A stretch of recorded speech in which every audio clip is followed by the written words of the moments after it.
What's up, guys? This is Tony from TheSunShineVape, and today I'm going to be talking about the Tesla 120 box mod. You guys gotta get your hands on it, check it out. So the Tesla 120 box mod is an aluminum body. It's 65 millimeters by 118 millimeters by 28 millimeters, and I'm telling you, this thing can kick some major butt when it comes down to cloud chasing. Like, look.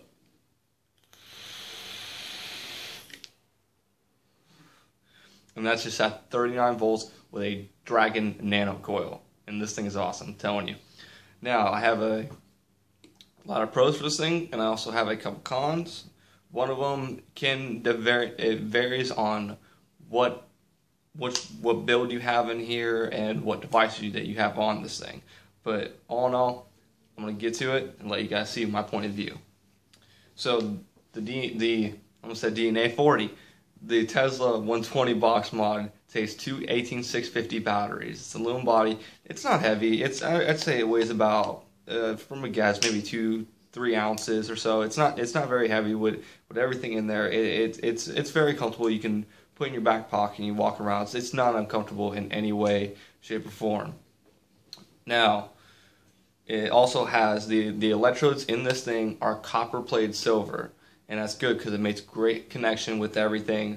You don't got to worry about you shorting out, everything getting all gunked up. It has silver and copper, and people say, "Oh, you got to use the straight copper." No, I believe copper-plated silver actually it's easier to keep clean. And you guys say, "How is it easier to keep clean?" Well, straight copper, when you go to clean it, if you use steel wool and all that, but these are the electrodes. I'm completely getting off subject. Well, when it comes down to copper is not everything. I believe silver is the best way to go when it comes down to RDAs. Now, the minimum output on this thing is 7 volts, or 7 watts. I'm sorry, 7 watts. And the maximum is 120 watts. Now, right now, I'm at 39 watts, and it's pushing 5.2 volts. 5.2 volts, that's not bad with a 0.7 build. Now, the maximum volt output is 11 watts. 11 volts. I'm sorry, I keep stumbling on my words because this thing is just awesome. I cannot help but stress to you guys how great this device is. Now, the maximum amps that are being put out is 28.3 amps with both these batteries and freshly charged. And when it comes down to this device, you always want to have freshly charged batteries or you will have a volt drop. So if you're running a 0.3, I've done it with a macro coil, you run a 0.3 ohm build and you're pushing it at 90 watts, and people ask me why you push at 90 watts, because I want those 1 second pulls sometimes. I don't want to sit there and have to hit really hard to get me a nice cloud. Sometimes I just want to do a 1-2 second pull, but if you have low batteries, it's going to do a volt drop. So if you're at 0.3 ohms at 90 watts, it's going to go from 5.5 volts and it's going to drop to 3.9. So try to keep fresh charged batteries in the thing. Not only that, it has great features in it that I think that'd be great for everybody. And that when I say everybody, I'm talking about right-handed people and left-handed people. So you press the positive and the negative together, and it goes into left-handed mode. And you push it again, you're back in the right-handed mode. Now, if you want to lock this device, all you have to do is press the fire button and the negative button at the same time. And the device is locked. It's not going to fire at all. And you press the 2 again, and it unlocks, and you are ready to fire. When it comes down to the device, it doesn't do the point increments. It only does in 1, 2, 3, 4, 5 watts. And what I mean with that, it doesn't do the increments. So if you're at 39 volts, 40 volts, 41 volts, 42 volts, or watts, I'm sorry.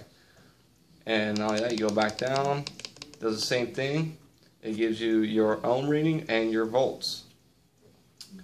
Now, what I love about this is it does not use the screws. It is a magnet batteries back. So pop your batteries in, take it out, put it back together, and it's a great device. And not only that, you have your vent holes at the bottom. I don't know if you can see it, but there are about 10, 11 vent holes at the bottom of this.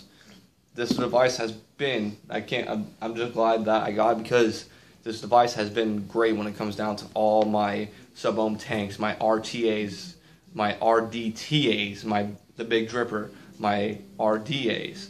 Now, when it comes down to what I want to kind of point out, I believe as a con, is the fact that the adjustable pin with the 510 connection, when you go to put out, it doesn't do it with my sub-ohm tanks, it only does it with my RTA, my RDAs, and my RDTAs. It's never done it with my sub-ohm tanks. I just don't know why.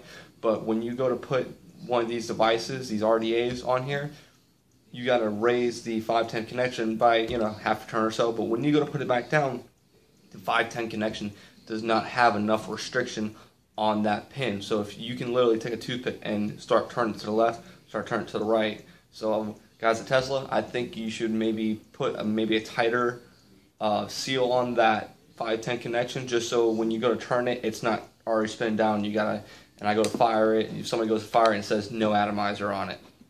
Now, next is the fact that you cannot build below 0.2 ohms. You can't go super sub ohm. You can, like right now, I've got a 0.7 ohm build in here, and it's vaping grade. Can't complain. It's a Dragon Nano Coil, and everybody knows out there that the Dragon Nano Coil puts out the best hellacious flavor out there.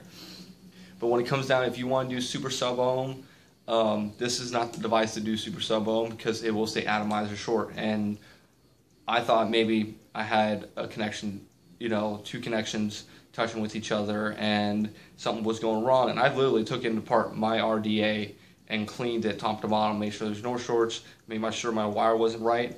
I was at 2.2 ohms, and it would just not fire. It would give a little burst, and it'll say atomizer short. So you cannot build past below 0.31 ohms. But I'll tell you what, though, this is an awesome device. And you see, it puts out the clouds, and that's only at 36 volts with a 0.7 ohm super nano coil. I want to take it up to 40 watts.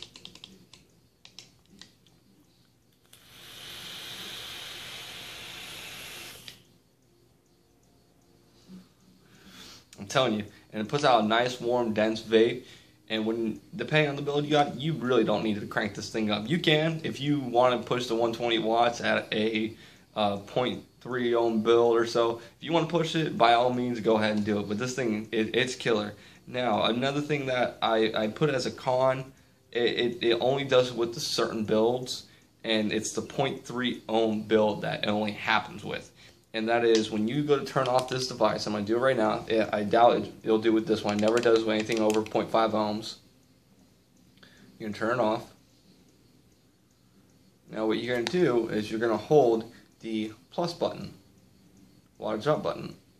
Hold that for about 10 seconds. I haven't counted it, but it's around 10 seconds.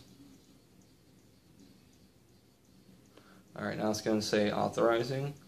You're going to push it down, and it might get a little poof out there. It never, like, it doesn't deal with anything over 5 ohms.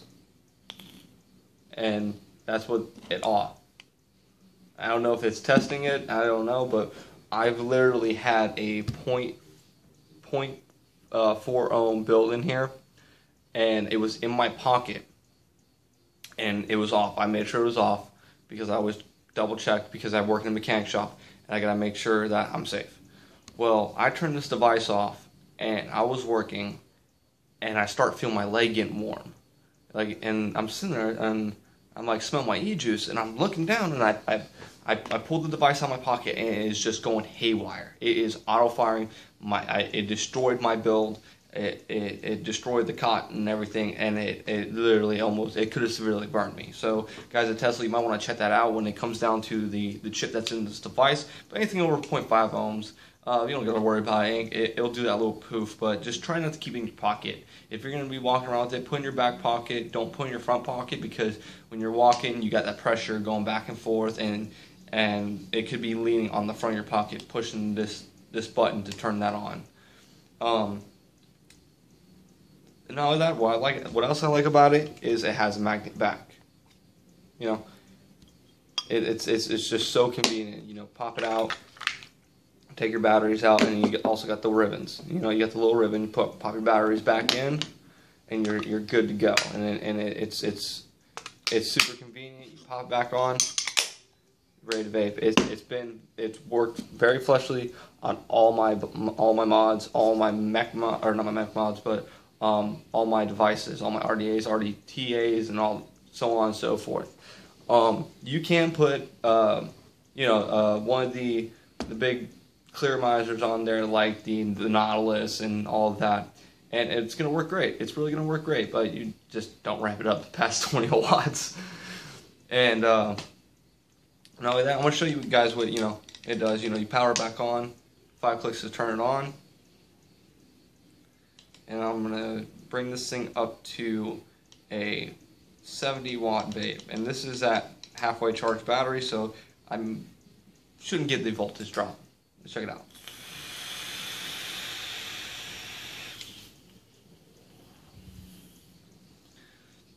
I'll tell you what, man, that is a great vape. That is a completely fantastic vape. I cannot complain with that.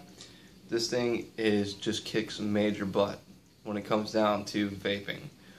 Now, when it came down to my sub-ohm tanks, the only one I had an issue with was the Limo.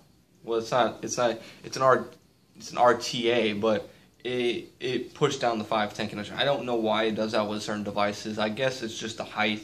But when you go to turn that 510 connection up and you go to put it back down, that 510 connection on the device will start to screw back down, and I'll sit there and go fire it, and it'll say that there's no atomizer on it. So I don't know what's going on with that, but it's not a big problem. It takes a little tinkering. But guys at Tesla, you might want to check it out, maybe get it a little fixed up, just make it a little tighter.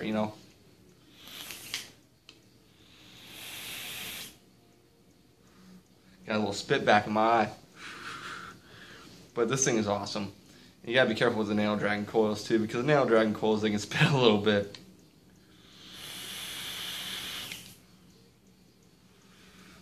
Alright guys, that concludes my review on the Tesla 120 box mod. I will have a review on this Troll RDA coming up soon, so guys stay tuned, and guess what?